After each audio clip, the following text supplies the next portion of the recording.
I thought settling down in this cozy suburban house would bring peace, but I was wrong. Karen, the nosy neighbor from hell, turned my life into a nightmare. It all started when Karen forces me out of my house and claims it's HOA property. Here's how it all went down. So here's the deal. I'm not your typical 9-to-5 guy. Grew up in this sleepy little town where the highlight of the week was bingo night at the community center. My folks were all about the traditional path, steady job, white picket fence, the whole shebang. But that was never going to be me. I needed something different, something more. Fast forward a few years, and I'm living the city life, juggling gigs and writing when the muse hits me. It's not a bad life. Sure, it's not packed with luxury, but it's mine and it's free. A couple of years ago, I figured it was time to settle down a bit. Found myself this cozy little house in the suburbs. It was like a slice of small town life, but without the nosy neighbors, or so I thought. I was ready for some peace, a nice spot to write, and maybe even grow a garden. That's when Karen came into the picture. Karen was like one of those characters you see in a sitcom, the nosy neighbor, but cranked up to 11. She popped over the day I moved in, all fake smiles and a list of rules longer than my arm. "Welcome to the neighborhood," she said, eyeing my unpacked boxes like they were littering her own living room. Remember, we like things a certain way here. I should have known then that she was trouble, but I just shrugged it off. Big mistake.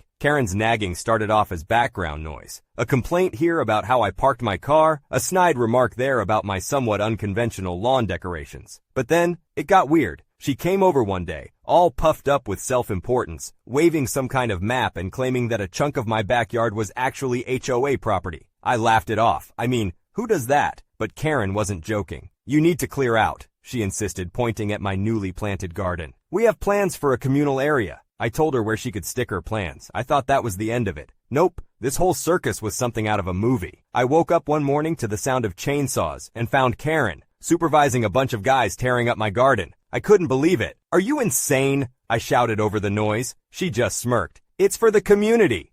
The police came, but Karen had her bases covered with fake documents and legal mumbo-jumbo. They told me to take it to court, like I had the time and money for that. The legal battle was a joke. Karen had the HOA's lawyers, and all I had was a dwindling savings account. My house, my sanctuary, turned into a war zone. My garden was destroyed, and with it, a part of my spirit. I finally threw in the towel, sold the house, watched Karen gloat from her window, and drove away with a heavy heart. The neighborhood had lost its charm thanks to Karen. And me? I lost more than just a house. I lost a piece of myself to that battle. So here I am, back in the city, living in a cramped apartment, but it's peaceful. No Karens around. I learned a hard lesson about people like her. They take, and what do you get? A story to tell, I guess. But hey, that's life. Sometimes you roll with the punches, sometimes you get knocked out. This time I guess I got knocked out. Karen sounds like a nightmare neighbor. It's so unfair how she claimed part of your backyard as HOA property and destroyed your garden. I can't believe she got away with it because of fake documents. Glad you got out of there and found some peace in the city. Thanks for sharing your story. I just discovered that 4 out of my 5 children are not mine. It all started when my eldest daughter's ancestry test results suggested I wasn't her father. As I delved deeper into this unsettling revelation, uncovering multiple affairs and a wife in denial, little did I know that the shocking truth would lead to a devastating turn of events. Here's how it all went down. First of all, I'm sorry if this ends up being long and rambling. I am not really in the best state of mind. My world has been turned upside down over the last couple of weeks. For obvious reasons, I am not yet comfortable talking about this with my friends/parents/siblings. Background. I met my wife when we were in high school and we married in college. We have 5 beautiful children together. Really, I consider them a total blessing regardless of what I'm about to bring up. And up until a couple of weeks ago, I thought that we had the perfect marriage. We were typical high school sweethearts. We go out together, we never fight. I feel like I've done everything a loving husband should do. I am saying this not to make myself out as the perfect husband. For example, my work has always meant I work long hours and maybe haven't always been there when she needed me. But I want to stress that I've never felt our marriage was in any trouble. And never in a million years would I ever have suspected my wife of being disloyal. She's always done everything she could to support me and take care of our children. Now, my eldest daughter recently had an ancestry test done, and the results strongly suggested that I was not her father. She confided in me privately, showing me the results, and I could tell she was visibly upset. I immediately reassured her that regardless of the results, she is my daughter, and I will always love her unconditionally. However, we decided to get an official paternity test, as ancestry tests are not completely reliable. The results confirmed that I am indeed not her biological father. This news deeply affected me, and I'm ashamed to admit that I broke down in tears in front of my daughter. Learning about my wife's infidelity and seeing how my reaction was upsetting her was overwhelming. Looking back, I wish I had kept my emotions in check for her sake, but unfortunately, I couldn't. Afterwards, I called my other children, excluding my youngest, to come and see me. I wanted to gauge the extent of my wife's infidelity. If it was a one-time occurrence, I might be able to move past it, especially considering how long ago it happened. However, I felt it was inappropriate to inform my youngest, who is still in school and a teenager. I explained the situation to the other 3 children, assuring them that I love them unconditionally and that I will always be their dad. I just needed to know the duration of this affair. Their reaction was incredibly touching. They didn't care that I wasn't their biological father. They were simply upset to see how heartbroken I was. Their unwavering support has been the only thing that has kept me going during these past few weeks. So, we have paternity tests done for each of the 3 children. Shockingly, none of them are my biological children. Furthermore, it turns out that 4 of my children have 3 different fathers. This revelation somehow makes the situation even worse. It's not just an ongoing affair, but multiple affairs? I can't explain why this makes it worse, but it just does. I confront my wife, fully expecting her to confess and beg for forgiveness. However, she denies everything and doesn't take the situation seriously. She dismisses the paternity tests, claiming that they must be flawed. How am I supposed to take that seriously when all 4 tests have the same result? Following some advice, I have decided to get a second test as a precaution in case some freak accident has occurred. I plan to confront my wife with all 4 of my older children present. I will tell my youngest about the situation and ask if she wants to have a paternity test. It will be entirely her decision. I am 100% committed to getting some form of therapy. My mental state has been deteriorating over the last couple of weeks, and I owe it to my kids to hold it together. Depending on whether my wife tells the truth and provides an explanation, if any, I have not ruled out seeking counseling. However, at the moment, I believe divorce is inevitable unless she drastically changes her attitude. I will also contact a lawyer and prepare for divorce if it comes to that. Asterisk, asterisk. How did the ancestry results suggest I wasn't her father? My family is entirely Irish, with no relatives outside of Ireland other than my immediate family. I even have the stereotypical red hair. However, my daughter's ancestry results showed no genetic connection to the British Isles, Western Europe, or Northern Europe. This raised concerns, although it is not conclusive, hence the need for paternity tests. Asterisk, asterisk. Which 2 children share the same father? My 2 eldest daughters share the same father. Asterisk, asterisk. How did your wife conceive your children? Our eldest daughter was not planned, while all the others were planned. Each time we started trying to conceive several months before successfully conceiving. The idea of having our first 3 planned children was mutual, but my wife pressured me into having our youngest. She was in her late 30s and wanted one last child before it was too late, and eventually, I agreed. Our youngest was conceived several months after we started trying as well. Asterisk, asterisk. Are you infertile? I am uncertain as I have never had a fertility test done. However, the fact that none of our planned children are biologically mine raises the possibility. I intend to undergo a fertility test as soon as possible. My kids and I confronted their mother shortly after I made that Reddit post. Unfortunately, the conversation did not go well. It seems that the realization that no one believed her finally sank in, as she completely broke down and apologized profusely. However, she refused to provide any explanation or address my concerns, leaving me without any peace of mind. In the following weeks, we hardly spoke to each other. I held on to the hope that she was reflecting on her actions and that she would eventually have a conversation with me to clarify things. I figured she was so far deep in a lie that got out of control, she needed time to think things over. Nope. I came home one evening to find she had committed suicide by overdosing. Oh, I lost the love of my life, and I'll never know what mistakes she made. I truly wish I could go back in time and forget about everything. Regardless of the mistakes she made, I genuinely wanted to work through them, and now I'm filled with guilt for pressuring her for an answer. The most difficult part of this whole situation was watching my children struggle to support me, having lost their mother. Anyway, please take the opportunity to tell your family you love them while you still can. After going through such a heartbreaking and tumultuous journey of discovering his children were not biologically his, the OP reflects on the importance of trust, honesty, and communication in a marriage. This story serves as a reminder that even the strongest relationships can be tested, and it highlights the profound impact of infidelity on both the individuals involved and the family as a whole.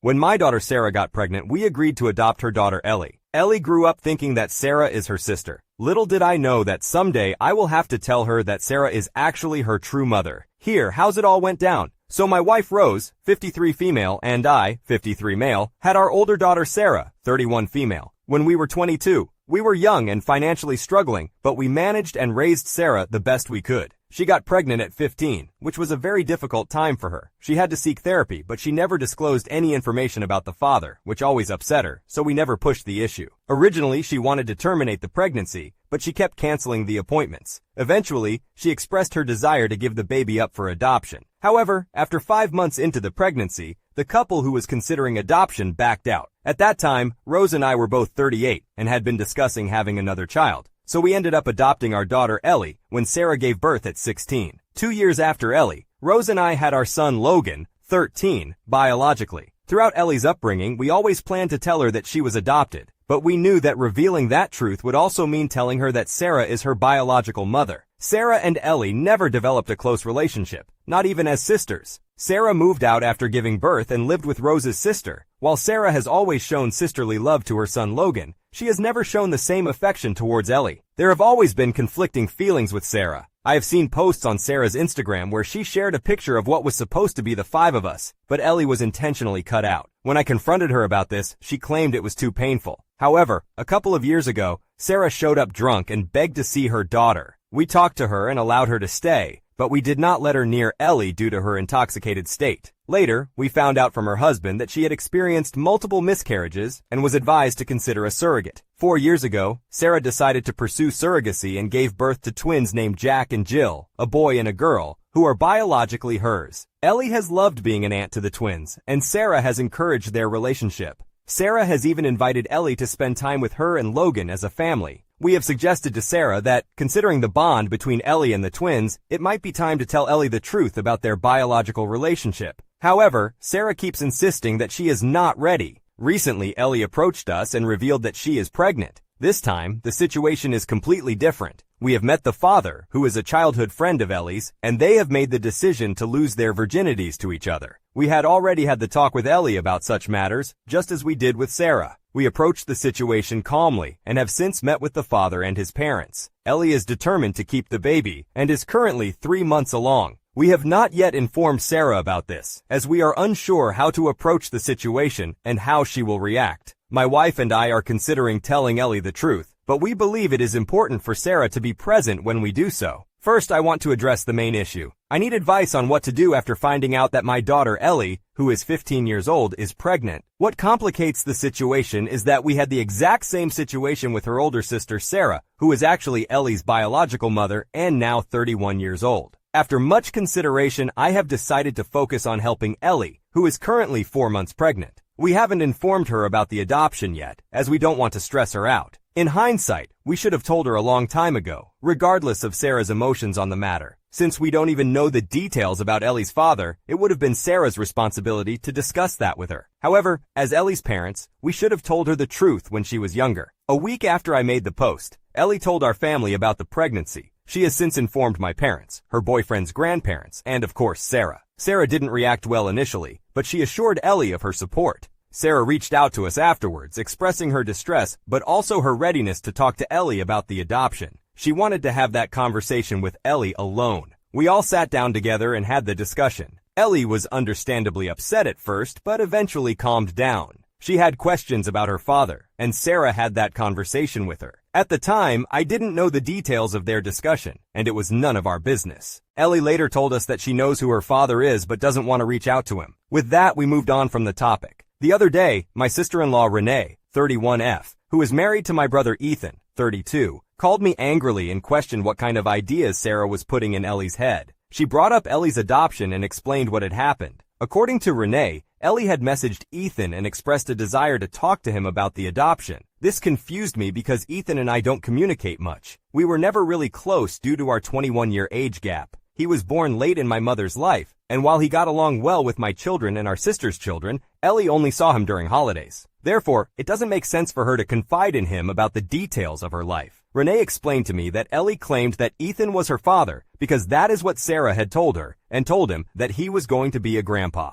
I had to sit down for a while. I called Sarah and we had a long conversation. She told me that yes, it was true that Ethan is Ellie's biological father. Sarah and Ethan were close when they were young. They were only 8 months apart. Sarah says that when they thought puberty feelings changed, and that every time she went to her grandmother's, they would hide away from everyone and have their own time. Sarah was upset talking about this, but told me that he never assaulted her, and that it was always consensual. She never wanted to tell me because she was ashamed of the fact that the father of her baby was her uncle. I have since talked to Ethan as well. He denied it to Ellie over text, but told me that it was true. We exchanged a few words back and forth. Even if this was consensual, how could he sleep with his own niece? He had all these explanations, but I wasn't hearing it. He knew about the pregnancy and being Ellie's father the whole time, and he never even bothered to step up and say anything. I have talked to Ellie about it. She says she was upset when she found out, but she always thought she looked like my stepdad's side of the family. It upset me when she mentioned that because honestly, I see it. It's pretty obvious now. I always knew that Ellie favored whoever her father was because she didn't look like anyone on our side, but I never suspected Ethan. My mother and stepdad have found out, and Ethan told Renee it was true. She has left with their kids to stay with her family. Ethan has tried to reach out to Ellie now, but I don't want her speaking to him. I'm still her father, and I don't think she is safe being in touch with him. Ellie has shown no interest in talking. I asked her why she reached out to him before talking to Sarah or us about it, and she said she just wanted to know his side of the story but feels betrayed for being lied to. It's important to establish open and honest communication from the beginning, especially when it comes to sensitive family matters. Trust and transparency can prevent misunderstandings and help build stronger relationships. As tensions rise between my mother-in-law and me, her resentments and manipulations take a sinister turn, shattering the innocence of our daughter's belief in Santa. Determined to protect her, I confront my mother-in-law, leading to a shocking sequence of events that culminates in a dangerous showdown. Here's how it all went down. My mother-in-law doesn't like me at all. She's one of the typical moms who doesn't want her son to be stolen away by another woman. So my existence alone is enough for her to resent me. It doesn't help that I don't practice her religion and that we don't plan on baptizing our children. This is a mutual decision between my husband and me. For a little extra context, she sends me Bible verses and quotes about being subservient to your husband on a regular basis to get under my skin. After telling her very nicely and calmly to stop once, she had a full-blown meltdown tantrum about how I won't let her save me, so I just ignore her messages now. My daughter, 4, loves Christmas. She loves decorating the house and helping bake the cookies, and she gets to pick the tree out this year. She's so excited. It's literally adorable. She's been talking about it since July. She also is a very firm believer in Santa. She already has a mile-long list of things she wants him to get her. Side note, she isn't spoiled at all. Some of the things on her list are random items she sees at the grocery store or things on our shelves. Our dog that we've had for 6 years is on her list. She just likes writing them, also known as making me write them. My mother-in-law was over today, and my daughter was asking me to add another random item to her Santa list. As my mother-in-law heard her say it, she immediately responds to her, saying that Santa isn't real, and that my husband and I are the ones who buy the gifts under the tree. This obviously went over like a lead balloon with my child, but my mother-in-law looked pretty happy with herself for the crap storm she just created for me and for breaking my daughter's heart. I immediately told her to pack her things and to get out of my house and that she wasn't welcome near my baby anymore. She tried to respond that she did us a favor and that our child shouldn't be thanking a man who doesn't exist for the nice things we do for her. So I responded that it was a rich statement coming from someone who has spent their entire life praying to a man who also doesn't exist. I also told her I was very sorry she let hatred breed in her heart. Then I slammed the door in her face. My husband fully supports me and is devastated that his mom ruined something so special for our daughter. However, we have received texts and calls from his siblings who believe that I was out of line and that I should apologize to her. I am still filled with anger, making it difficult for me to objectively assess whether I am at fault or not. However, I genuinely believe that she crossed a boundary that cannot be undone. Therefore, I feel justified in not allowing her to have a future relationship with my daughter or any other children we may have in the future. Since the events from the last post, things have only escalated in terms of her behavior. We have kept our stance on not letting her see our daughter, and we have had limited contact with her ourselves, but she has tried to find ways to circumvent my husband and me to gain access to our baby. She started sending our daughter presents that are clearly from Amazon, but with gift notes that say, "From the real Santa," and "Grandma will see you soon," and other inappropriate things like that. We have been documenting all of this, and we started donating all of the toys and clothing to local charities or to our daughter's school's community pantry, so a child in need can have them instead. We have also had my husband's sister call us and tell us his mom is on the verge of being suicidal because we took her only happiness away from her, to which we replied that she should be checked into inpatient care if she's making those kinds of claims. Sorry if I sound harsh, but I won't let someone manipulate me like that. We hadn't heard from anyone regarding mother-in-law in a week or so we started to feel like maybe she was calming down and accepting that this situation was caused by her own actions. What we didn't remember was that she is authorized to pick our daughter up from school. Yesterday, I got a call from the front office of her school saying that my mother-in-law had called and said she was on her way to pick up our child for a surprise adventure with Grandma and to make sure she was waiting in the office so they could leave as quickly as possible. When I got this call, I literally grabbed my bag and walked right out of my job to be able to get to the school before she did. I also made sure her school knew that my daughter was not to be released to anyone other than myself or my husband. After getting off the phone with me, the school decided to contact the police and to put the school into a soft lockdown, which is when they don't let kids leave classrooms and make sure all the doors to the buildings are secured, but they don't announce it to the kids so no one gets scared. On my way to the school, I called my husband and told him to meet me there and what was going on, and he actually made it to the school before I did. When I got there, the police were questioning my mother-in-law, and upon seeing her car packed full, I could tell her little adventure was meant to be a long-term sort of thing. She was actually going to try to take our daughter from us over Santa. The police took her into custody and also towed her car. While she was being loaded into the squad car, we briefly made eye contact. She tried to maintain a scowl, but her face quickly crumpled, and she started sobbing, expressing her frustration about how unfair it all was. Her crying intensified when the door was closed on her. Despite the justification for the actions taken, it was difficult to witness. I'm not very familiar with how the legal system works, but I hope we can request that she be placed in a mental health facility instead of jail, as she clearly needs help. We have also filed for a restraining order against her and removed her name from the pickup list at school. My husband's siblings have shown their support and are appalled by what happened. Each of them expressed that they never expected the situation to escalate like this. Although it was frustrating to reach this point before receiving their support, it is a relief to finally have everyone on the same page. Regarding our daughter, we made the decision to let her finish the school day without informing her about what had just happened. I received helpful advice in my previous post on how to repair the damage caused by my mother-in-law, and we tried a few of the suggested approaches. However, I can tell that my daughter is not as enthusiastic about them as she used to be. She has not updated her wish list since then. Thankfully, my brother-in-law has offered to dress up as Santa and get caught placing gifts under the tree to reignite her excitement, which both my husband and I greatly appreciate and are looking forward to. Additionally, we plan on sending her a letter from Santa, expressing his anticipation to visit her and our dog this year. This serves as a reminder of the importance of respecting boundaries and the impact our actions can have on others, especially when it comes to children and cherished traditions like Santa Claus. It's essential to prioritize open communication, empathy, and understanding in our relationships, even in challenging situations.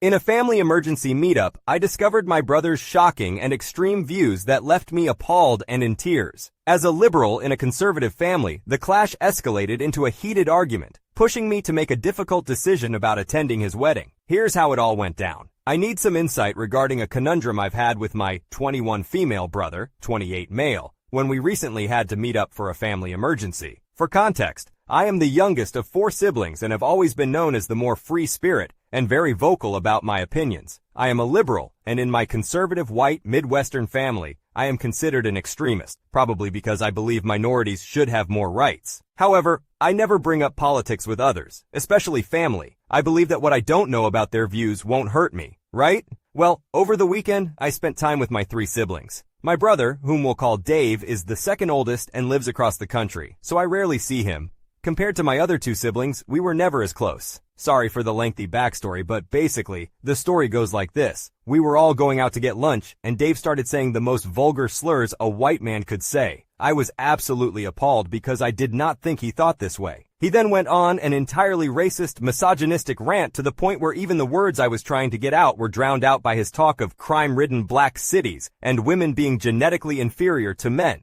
He said some things that were so extreme that I can't repeat them. He was pulling up these outrageous statistics about race and intelligence that seemed to come straight out of the 1800s. As someone who is exposed to mass media, I have seen extremists before, but never within my own family. I felt extremely disgusted by the words I was hearing. As I mentioned earlier, I am a very opinionated individual, and this argument escalated into a yelling match, leaving me in tears as I couldn't believe I am related to someone who holds such openly backward views. As a result, I have decided that I don't want to spend my money and time attending his wedding at the end of November. I would have to cover all expenses including the hotel, plane fare, clothes, food, and other travel needs. As a college student, I can barely afford that even if it's for a family member I enjoy being around. Some of my family members believe I'm being irrational and dramatic, but I personally think my judgment is fair. Additionally, half of my family won't be attending because it's across the country, so I'm not even fully aware of why that half is upset with me.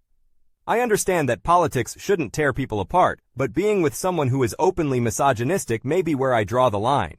I forgot to mention that we had to be together for about 3 days, and yes, he was behaving like that the entire time, if not more extreme, just to annoy me. Sometimes he would spout this nonsense in an airport while we were traveling. I made sure to walk far away from him so people wouldn't know we were together. My family isn't that conservative, definitely not to the extent of my brother. It's just one of those their family, so it's okay kind of things. This is exactly why I'm so upset. In that moment, I didn't see him as my brother, but as an uneducated misogynist racist man that I would never want to be around. I also want to clarify that I don't condemn conservatives, but rather the extremists who promote this toxic behavior. Additionally, as many commenters have suggested, I will reach out to the fiancé in the next few days. I know this will be a long and difficult conversation, and I'm aware that she has a busy schedule, so I'll have to catch her during her free time. I will update you all with the results of this conversation. Hopefully, there won't be too much fallout for my sake. Many people suggested that it would be best if I informed my brother's fiancé about his views. As far as I know, she was unaware of them until now. I wanted to clarify why I won't be attending the wedding, as there may be various versions of why I'm not going. I wanted to make sure she knew that my decision had nothing to do with her. It also felt hypocritical to be upset with his views and not inform the woman of color entering his life about his beliefs. I ended up calling her and apologized for unintentionally creating a big issue.